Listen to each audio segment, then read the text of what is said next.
दोस्तों यहाँ पे वीडियो में आगे बढ़ने से पहले सबसे पहली चीज मैं आपको बता देना चाहता हूँ, आज शाम 7:30 बजे आपका प्रदीप गिरी अकेडमी लाइव। जी हाँ दोस्तों, इस पर आपका जो है सेशन होने वाला है, जो है होने वाला आपका कॉम्प्रिहेंशन पे। तो अगर नहीं ज्वाइन किया है तो ज्वाइन जरूर कर लेना, नोटिफिकेशन ऑन कर लो। 7:30 PM को याद से ज्वाइन कर लेना। अब यहाँ पे मैं आपको क्या बताने वाला हूँ, मैं यहाँ पे आपको पेपर प्रेजेंटेशन से रिलेटेड चीजें बताने वाला हूँ। देखो एक चीज मैं बोलता हूँ, एग्जामिनेशन को सिर्फ अगर अचीव करना है, उसके ग्राफ कर रहा है, सिर्फ सिलेबस कंप्लीट करना ही बहुत बड़ी बात नहीं होती। आपको सिलेबस के साथ ही साथ अगर मैं बात करूं तो आंसर्स को कैसे लिखना है, आंसर्स को कैसे प्रेजेंट करना है, ये भी चीज आपको बहुत अच्छी तरीके से पता होनी चाहिए। तो आज के वीडियो में यही बात करने वाला हूं कि आपको किस तरीके से चीजें प्रेजेंट करनी है, क्या चीजें करनी है इस तरीके से। अब फॉर एग्जाम्पल ये आपका क्या है, ये आपका पेपर है, क्या है आपका आंसर शीट है। अब आंसर शीट आपका कुछ इस तरीके से रहता है, ठीक है। यहाँ पे एक आपकी मार्जिन रहती है और यहाँ पे एक आपकी क्या मार्जिन होती है, समझ में आ गया। तो कुछ इस तरीके से आपके आंसर शीट क्या होने वाली है। अब सबसे पहली चीज यहाँ पे मैं अगर कहूँ तो मैं आपको हर एक चीज के लिए बताऊंगा।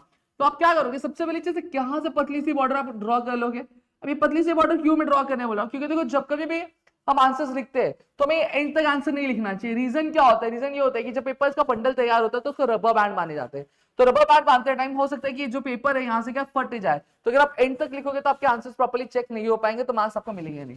और यहाँ पे मैं यहाँ पे आपको क्या देना चाहूंगा, मैं यहाँ पे आपको एक लाइन ड्रॉ करने के लिए बोलूंगा, ठीक है, सेंटर में। कुछ इस तरीके से आपका पूरा पेपर होना चाहिए। अब सबसे पहली चीज यहाँ पे अगर मैं बात करूँ, थोड़ा सा मैं शेप को बढ़ा कर लेता हूँ, ठीक है, इस साइड से।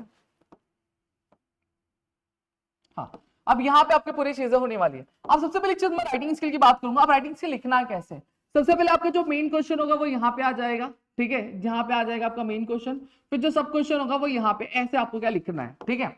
अब जब आप ऐसे लिखेंगे फिर उसके बाद आपका क्या आता है, आपका राइटिंग स्किल आता है। तो राइटिंग स्किल में आपको क्या देना रहता है, आपको टाइटल देना है। तो मिडल में आपका टाइटल आ जाएगा, क्या आ जाएगा, मिडल में आपका सबसे पहले टाइटल आ जाएगा। क्या आ जाएगा, टाइटल।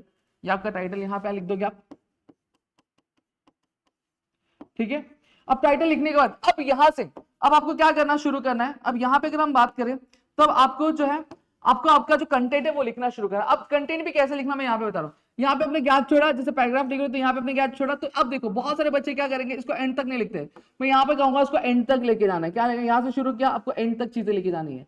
क्या लेके जानी है, एंड तक लेके जाना है। जब आप एंड तक लिखोगे तो इससे क्या होता है पता है क्या, इससे चीजें कुछ ऐसी होती है कि आपका जो पेपर है वो पेपर बहुत ही अच्छा दिखता है, बहुत ही अलाइन दिखता है। अब बहुत लोग क्या करते हैं, बहुत लोग आधा इधर तक लिखेंगे, आधा इधर तक लिखेंगे, फिर यहां तक लिखेंगे, फिर यहां तक, जिससे आपका पेपर बहुत ज्यादा खराब लगने लगता है। अब कोई वर्ड होगा जैसे फॉर एग्जांपल जो यहां तक जा रहा होगा, जैसे फॉर एग्जांपल आपने EX लिखा लेकिन आगे का वर्ड नहीं, तो आप यहाँ पे एक हाइफन दे दो, नीचे कंप्लीट करना, नीचे वापस से लिखना चालू कर दो।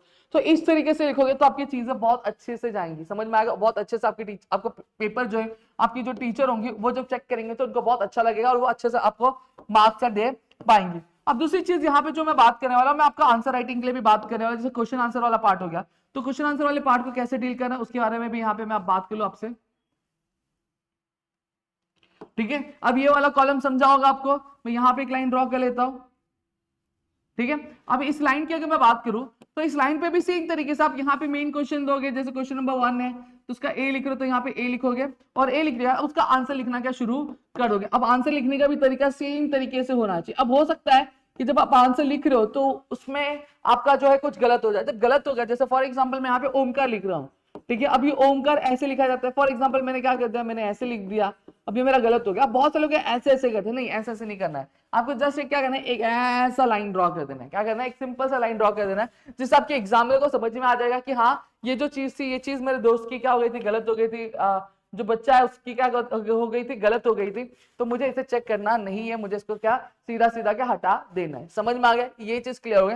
और फिर अब होता है कि अब एक चीज ध्यान रखना कि जब कभी भी नया क्वेश्चन स्टार्ट करो, मतलब मेन क्वेश्चन नया चालू करो, तो हमेशा नया क्वेश्चन नए पेज पे क्या होना चाहिए, जो न्यू क्वेश्चन होगा, न्यू क्वेश्चन मतलब नया जो मेन क्वेश्चन होगा।